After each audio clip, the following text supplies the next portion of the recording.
Dad perfect events. 3 weeks after my daughter's wedding, the photographer called me and whispered, "Sir, I noticed something terrible in the photos. Come immediately alone and don't say anything to your daughter."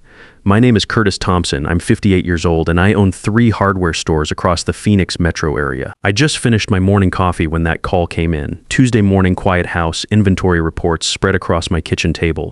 The kind of peaceful moment I'd earned after building my business from nothing over 25 years. I almost didn't answer the unknown number. "Mr. Thompson." The woman's voice was shaking. "This is Heather Brooks. I photographed Stephanie's wedding last month. I need to see you immediately. Alone. Please don't tell your daughter." My grip tightened on the phone. "What's wrong?" "I can't explain over the phone, but I found something in the photographs. Something very serious." The air in my kitchen suddenly felt heavy. "What kind of something?" "Tomorrow morning, 9 a.m., my studio downtown. Please, Mr. Thompson, come alone." Before I could respond, Lisa's voice exploded from upstairs. "Dad, I told you 3 times already, I need that car money. My Honda is embarrassing. You promised you'd think about it today." Shane's laugh rumbled from my living room, some game show blaring beneath it. "I'll be there," I said into the phone, barely hearing my own voice. "Thank you, I'm so sorry, Mr. Thompson. I really am." She hung up. I sat motionless at my table, phone still pressed to my ear, staring at the framed photo on my counter. Stephanie in her wedding dress, radiant. Bradley beside her in his tuxedo. 1 month ago, $45,000 I'd spent on that day. Worth every penny to see my eldest daughter happy. Something very serious in the photographs. "Dad." Lisa appeared in my doorway, phone in one hand, car keys in the other. "Did you hear me? I need money for a new car. The Honda is 8 years old and it's humiliating." I looked at my youngest daughter, 29 years old, living in my house for 3 years now. Temporarily, she'd said when she moved in after her breakup. Shane had followed 6 months later. No rent, no end date, just constant requests for money. "We'll talk about it later, sweetheart." Later, her voice pitched higher. "I need to go to the dealership this week. Ashley got a new Lexus and I can't keep showing up in that piece of junk." I turned back to my computer screen. Purchase orders for lumber, electrical supplies, hand tools. Numbers that usually made sense. Today they blurred together.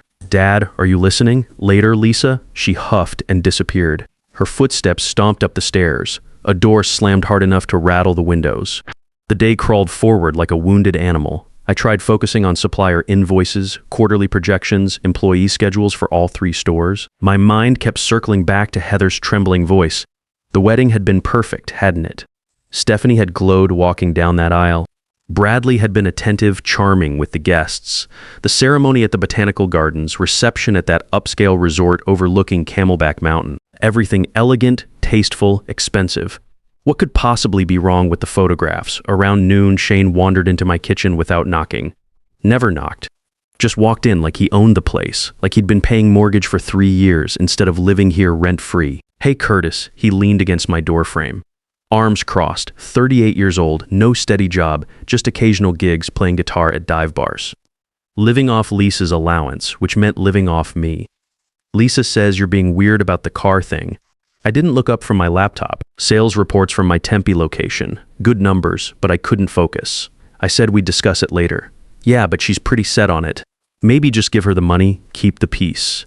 He grinned that lazy grin that made me want to throw him out immediately. Happy girlfriend, happy life, right? Happy girlfriend. He'd never married Lisa. 3 years together, living in my house, eating my food, using my utilities, and he couldn't be bothered to make it official. But he had opinions about how I should spend my money. I stood and walked to my window below. My pool sparkled unused in the Arizona sun. The guest house where Lisa and Shane stayed sat at the far edge of my property. Separate entrance, full kitchen, 2 bedrooms. I'd had it built 5 years ago thinking visiting grandchildren might use it someday. No grandchildren. Just Lisa and Shane treating it like their personal apartment complex. The afternoon bled into evening like spilled paint. I heated leftover pasta, ate alone at my kitchen counter while Shane occupied my living room and Lisa video called someone upstairs, her laugh piercing through the ceiling. Every sound in my own house felt like an invasion. At 7:30, my doorbell rang. Stephanie stood on my front step, perfect as always. Tailored blazer, designer jeans, that smile she'd inherited from her mother. Professional, polished, everything I'd hoped she'd become when she was little. "Hi, Daddy." She kissed my cheek and walked past me into the house. I was in the neighborhood. Thought I'd stop by. Scottsdale to my place in Paradise Valley wasn't exactly the neighborhood, but I didn't mention it. She never just stopped by without wanting something. She settled onto my couch, crossed her legs, looked around the living room like she was appraising real estate. "How are you? You look tired. Long day. Business things, supply chain issues, actually. Lumber prices still fluctuating, making it hard to give customers accurate estimates." She picked up a framed photo from my side table. Her and Lisa as children at the Grand Canyon, studied it with that calculating look she got, set it back down slightly off-center. "Bradley and I have been house hunting. We found the most incredible place in Scottsdale. 4 bedrooms, pool, mountain views. Absolutely perfect." I sat in the chair across from her, waited. With Stephanie, there was always a bottom line. "The thing is, we need to move fast. Market's competitive right now. We need help with the down payment." She smiled warmly, that practiced marketing executive smile. 40,000 jik, you understand, right? After everything you spent on the wedding, this is just completing the picture, helping us start our life together properly. $40,000. Said like she was asking to borrow my truck for the weekend. Something in my chest tightened. That hollow feeling from earlier expanded like a cold front moving in. "Let me think about it, sweetheart." Her smile faltered just for a second. Quick flash of irritation before the mask slipped back into place. "Think about it. Dad, this is important. Bradley and I need to move fast. The sellers won't wait. I need to review some things first. Cash flow, tax implications." She stood abruptly, grabbed her purse. "Fine, but don't take too long. We can't lose this house. It's perfect for entertaining Bradley's clients." She kissed my cheek again, colder this time, perfunctory. "Love you, Daddy. Call me soon." I watched her Mercedes pull away, standing in my doorway, $40,000 delivered like I'd already agreed, like my money was her money, like my 25 years building a business was just her inheritance account. Shane's laughter echoed from the living room, sports highlights on my TV, his beer bottle sweating onto my coffee table without a coaster. I walked back inside, but something had shifted. The house felt different, or maybe I was seeing it clearly for the first time in years. The drive to downtown Phoenix took 25 minutes. Wednesday morning traffic, I-51 South, then surface streets to Heather's studio. A converted warehouse in the Arts District. Red brick building with metal stairs leading to the second floor, her name on a brass plate beside the door. I parked across the street, sat in my truck for a moment.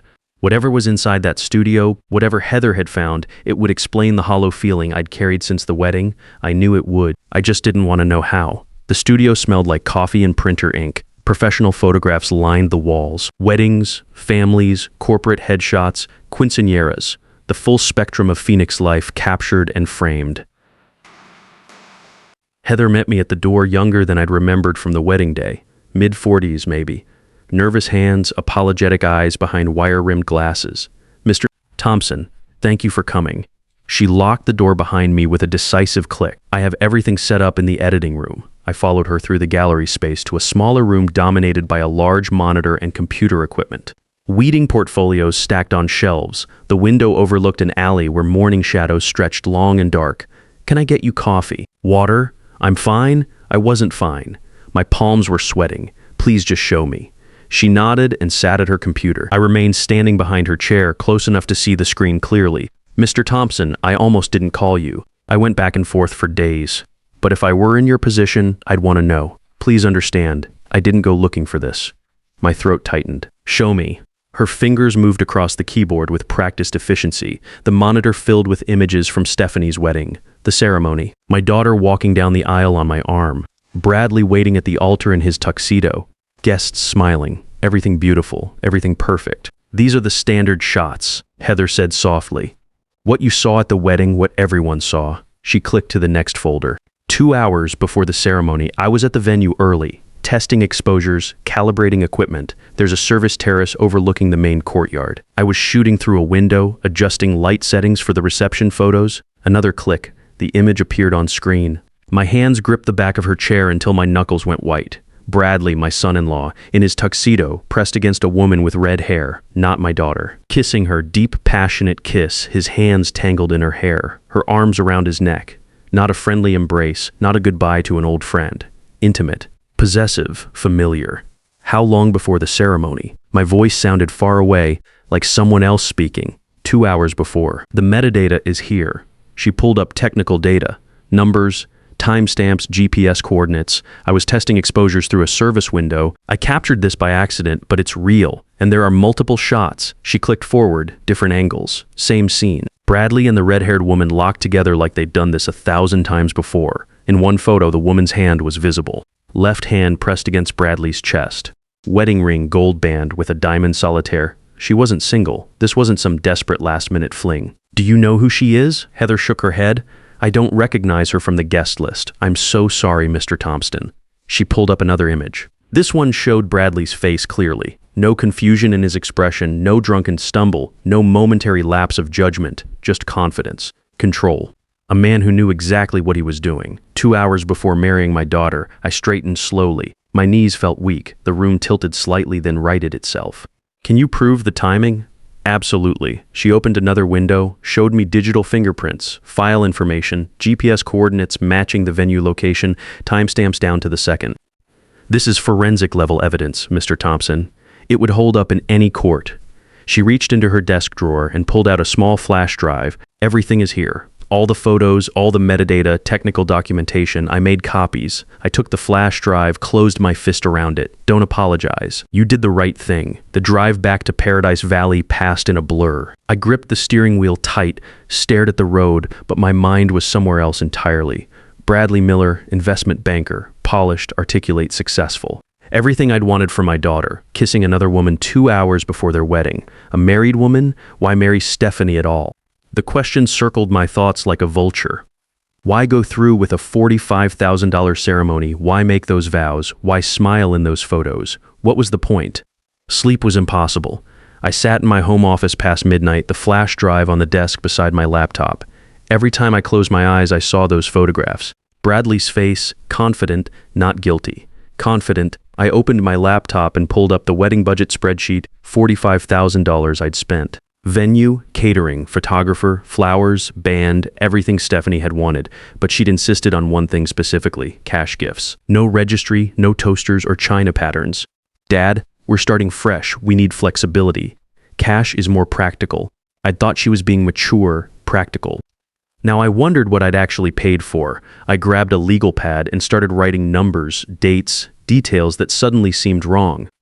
The guest list had been 180 people, mostly my business associates, my friends, people who had known Stephanie since childhood, each envelope at the reception. I remembered the gift table overflowing with white envelopes. Stephanie had hired someone specifically to collect them, count them, catalog them. $35,000 in cash and checks. She'd told me the total, the week after the wedding, laughing about their good fortune.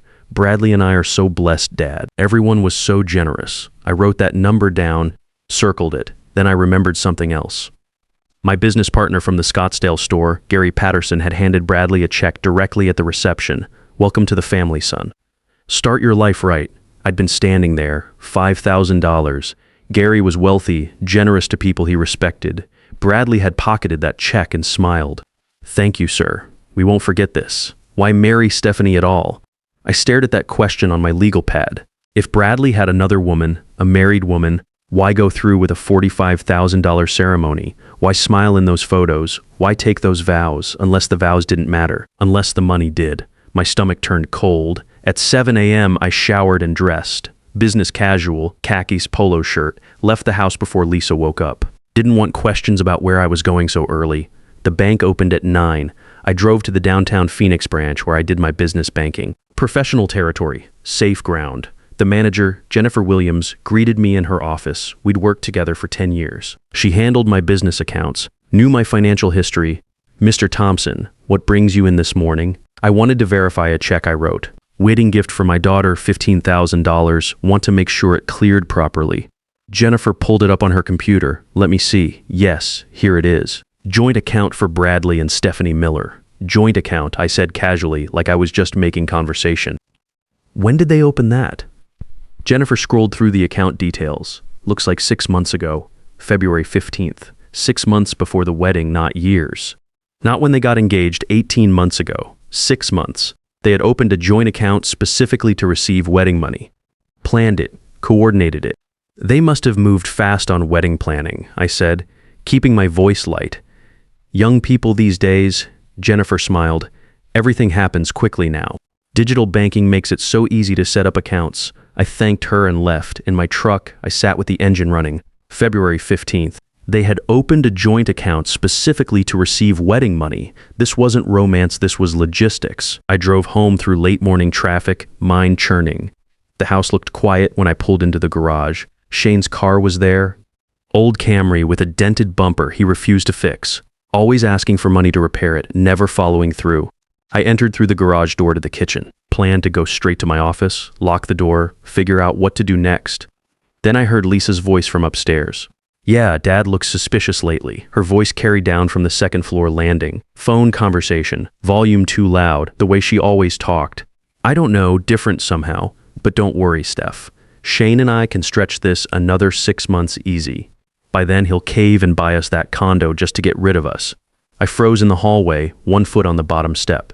Stephanie's voice came through the phone speaker. Lisa had it on high volume, laughing. "Perfect. I've got 2 more months of playing happy wife. Then I file. Half those gifts are legally mine in Arizona. Bradley already agreed to 60-40 split. Easiest $17,500 I ever made. My hand found the wall, steadied myself. The numbers hit me like physical blows. Lisa laughed. "And Bradley's little girlfriend doesn't even know about the plan. This is perfect. Dad's so busy feeling proud of your marriage, he doesn't see anything. Keep him distracted," Stephanie said. "Make him think you need something big. That way when I ask for the house down payment, it won't seem excessive by comparison. Already on it. Asked him for a new car yesterday. He looked annoyed, but he'll come around. He always does." I backed away from the stairs, silent, careful. Each step measured until I reached my office. Closed the door, leaned against it. My hands were shaking. 2 daughters, both lying, both using me, one planning divorce to steal wedding money. The other squatting in my house, running out the clock until I bought them off, playing happy wife. Easiest $17,500 I ever made. I sat down at my computer, typed property lawyer, Phoenix, Arizona. Dalton McKenzie's name appeared 3rd in the search results. 25 years experience, real estate law, family trusts, asset protection. His office had an opening that afternoon at 2 p.m. I made the appointment. McKenzie's office was in a glass building downtown, 18th floor. I arrived 10 minutes early with my manila folder organized like a business proposal. Waiting spreadsheet, flash drive from Heather. My notes from the overheard phone conversation, 3 pages of timelines, quotes, dollar amounts, evidence. His office had floor-to-ceiling windows overlooking Phoenix, mahogany desk, law books lining one wall, diplomas and bar certificates in frames. "Mr. Thompson, please have a seat. Tell me what's happening." I placed my folder on his desk, opened it methodically. "A month ago, I paid for my daughter's wedding. $45,000. Yesterday, the photographer showed me pictures of my son-in-law with another woman 2 hours before the ceremony. This morning, I discovered my daughters planned this. The marriage was a scam to collect cash gifts and split them." Mackenzie's pen paused over his legal pad. "You have evidence both parties intended to divorce from the beginning." I overheard my younger daughter on the phone. Quote, 2 more months and I file for divorce. Half the gifts are legally mine. Bradley already agreed to 60-40 split. Easiest $17,500 I ever made. Those were Stephanie's exact words. I slid the flash drive across his desk. The affair photos are here. Metadata included, timestamps, GPS coordinates, everything. Mackenzie inserted the drive into his computer, clicked through files. His expression didn't change, but his jaw tightened slightly. "And your younger daughter, Lisa, she's been living in my house for 3 years. Her boyfriend with her. No rent, no lease, constant money demands. Yesterday's phone call, she told Stephanie they'd stretch it another 6 months until I bought them a condo." Mackenzie made notes, circled specific details. "Mr. Thompson, in Arizona property law is very clear. Your house is your property. Without a written rental agreement, you have the right to begin eviction proceedings. Standard timeline is 30 days after written notice." Something loosened in my chest. They can't fight this. Not successfully. Without a lease, they're essentially guests who've overstayed. Arizona law protects property owners. What about the rest? My assets, my business. I don't want them getting anything when I'm gone. They've made it clear I'm just a resource to them. Mackenzie pulled a thick book from his shelf. "That's where an irrevocable trust becomes valuable. We transfer your assets into trust management. You maintain control during your lifetime, but after death, distribution follows your instructions. Much harder to challenge than a simple will." "How soon can we start?" Mackenzie smiled slightly. "Today. My fees for eviction notices, trust creation, and complete asset protection will be $8,500. I'd spent $45,000 on a fake wedding, another $35,000 collected by my daughter and her accomplice husband. 8,500 jet is acceptable. 2 days later, the envelopes arrived. Mackenzie's return address, heavy paper, official seals. I set them on my kitchen table and looked at them until evening. I could hear Lisa and Shane in the living room. Shane's voice carried, excited, animated. Another scheme, another ask. And craft breweries are huge right now, Shane was saying. Phoenix market is perfect. We'd need about $30,000 to start. Curtis would see returns in a year, easy. Lisa laughed. He'll do it. He always does. Just frame it as helping family, and he'll write the check. I picked up the envelopes and walked into the room. They looked up, smiling, expecting nothing. I placed the envelopes on the coffee table between them. What's this? Lisa picked up hers, puzzled. Dad, we're talking about Shane's brewery idea. Official eviction notice. You have 30 days to find other housing. The words landed like stones in still water. Lisa tore open her envelope, read the heading, her face drained of color.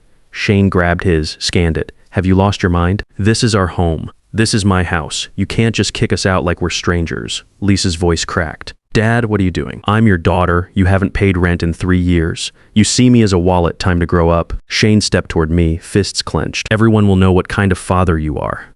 The notice is legal. 30 days. I walked to my office, closed the door. Behind me, chaos erupted. The 30th day arrived. I pulled into my driveway at 10 a.m. The sheriff's vehicle arrived 30 seconds behind me. Mackenzie's car followed. Deputy Troy Martinez stepped out. Mid-40s, experienced professional, Mr. Thompson.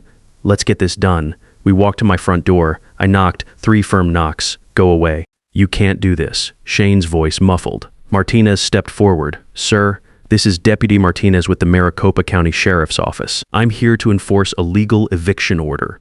Open the door now. The door cracked open. Lisa's face appeared. Red eyes, defiant expression masking panic. Martinez pushed the door wider, entered professionally. The living room looked like a disaster zone. No packed boxes, nothing ready. You have 2 hours to collect personal belongings. Clock starts now. What followed was chaos in slow motion. Lisa frantically stuffing clothes into garbage bags, crying, Shane throwing things into a duffel bag with aggressive movements, muttering curses. 2 hours later, they carried the last bags to their car. At the car, Lisa turned for one final attempt. You'll regret this. When you're alone and need help, don't come crying to us. I met her eyes, calm, certain, I won't. They drove away. I stood in my doorway, my house, truly mine. That evening, Stephanie called. I almost didn't answer. I hope you're satisfied. You destroyed this family. I didn't destroy the family, Stephanie. I stopped letting it destroy me. You've changed. I don't even know who you are anymore. I'm the same person. I just stopped pretending I didn't notice being used. She hung up. 3 months later, it's late August. I sit on my terrace with morning coffee, watching the sun climb over Paradise Valley. Quiet, completely quiet, except for birds and the distant hum of the city below. Lisa has called twice. I let both go to voicemail. She and Shane found a cheap apartment. Shane got a steady job at a music store. They're figuring it out without my money. Stephanie divorced Bradley as planned. The court sorted through their wedding gift situation. Both lost money to lawyers. They'd schemed to collect cash, ended up spending it on legal fees to divide what remained. The trust documents are filed, all secured. My hardware stores are thriving. I hired a general manager for the day-to-day operations, giving me time for other things. Friday, I volunteer at the senior center doing repairs. Wednesday, I take guitar lessons. I'd always wanted to learn. There was time now. Yesterday, Heather called. Mr. Thompson, I hope you don't mind me calling. I've been thinking about you, wondering how things turned out. Things are good, Heather. For the first time in years, things are truly good. I'm so glad. You deserve peace. I surprised myself. Would you like to get coffee sometime? I'd like to thank you properly. I'd like that very much. How about next week? Next week sounds perfect. Coffee with someone who doesn't want anything except conversation. Guitar music for my own enjoyment. Repairs done because I choose to help, not because someone demands it. A business that runs itself because I built it right. They thought I'd destroyed the family. They were wrong. I'd chosen myself over their version of love that looked suspiciously like theft. I'd chosen peace over obligation. Truth over comfortable lies. Justice wasn't revenge, it was protection, it was boundaries, it was saying no when no was the only sane answer. I'd saved myself. And at 58, starting fresh felt like the best investment I'd ever made. I learned that saying no to family isn't cruel, it's survival. And sometimes the greatest gift you can give your children is showing them that their father isn't a fool.